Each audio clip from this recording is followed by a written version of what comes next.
Kardec Radio presents Tiny Creatures, a message by Humberto de Campos through Chico Xavier from the book Letters and Chronicles, Chapter 29.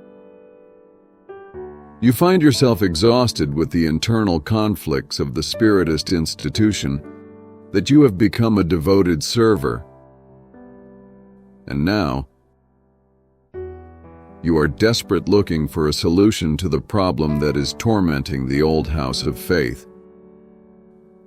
Conflicts between companions and constant hostilities have undermined the altar of the temple where you have observed the manifestation of divine providence through messengers of light. And today, instead of fraternity and confidence, of enthusiasm and joy, it only remains discord and doubt, discouragement and sadness in the sanctuary. You asked us for clarification. So, considering this matter, I brought back the memories of an old and valuable tree that I found in my early childhood. The tree was green and strong. It looked like a cathedral in the wonderful work of nature. Full of nests, the tree was the favorite palace of songbirds, whom from the tree's fronds warbled happily. Exhausted drovers used the tree's shadow, which offered protection, comfort, peace, rest, and shelter. From time to time, woodcutters would cut parts of the tree. Also, ungrateful pilgrims would take the tree's precious branches, which had different utilities. Annually, terrible storms fell on the tree, causing damage to it. However, it seemed like the tree was able to fix itself, because the tree used to come back more beautiful than ever. The tree was reached by lightning on different occasions, but the strong tree always reappeared. Periodically, furious winds tilted its crown, cutting its vigorous branches. The drought used to make the tree really thirsty, and the flood used to surround the tree with heavy debris. The tree trunk, however, which was always adorned with thousands and thousands of sap leaves, seemed to be unflinching and invincible. One day, however, tiny creatures started to take over the tree. Nobody paid attention to it.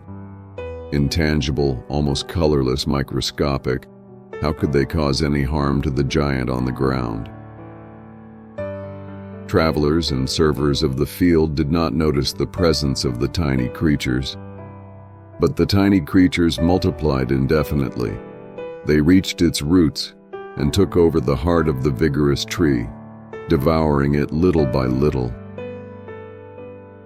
And the plant that overcame the threats of the sky and the temptations of the earth, in a short period of time, sad and wilted, started to turn into dry wood for the fire. So, my friend, the same happens to a lot of respectable associations that do not take precautions against the dangers that do not seem to be important. They are admirable in charity and in the resistance to external scams. They support with heroism and serenity the strange trials and challenges for which they are tested. They are brave before slander and wrong, persecution and public scorn. All of this is done with unalterable patience and indefinable moral strength. However, when visited by the invisible worm of envy or jealousy, misunderstanding or suspicion, they quickly feel disrupted and dismantled, unable to recognize that personal sensitivities are destructive parasites in the best organizations of the spirit. When the institution is invaded by gossip, the devil of intrigue is in charge of a plot to blur the living water of understanding and harmony, wiping out all the divine seeds of decent work and spiritual improvement. You may ask hopelessly, what to do? In my new condition, I just know one solution: our individual and collective adaptation to the actual practice of the gospel of Christ. To protect us against the corrosive tiny creatures of degrading selfishness, let us use the antiseptic called good news. In Luke chapter 9, verse 23, Jesus says, "If anyone wants to become my follower, he must deny himself, take up his cross daily, and follow me." When we walk this journey forgetting our sensibilities, we will be out of reach of the sinister microbes of the darkness.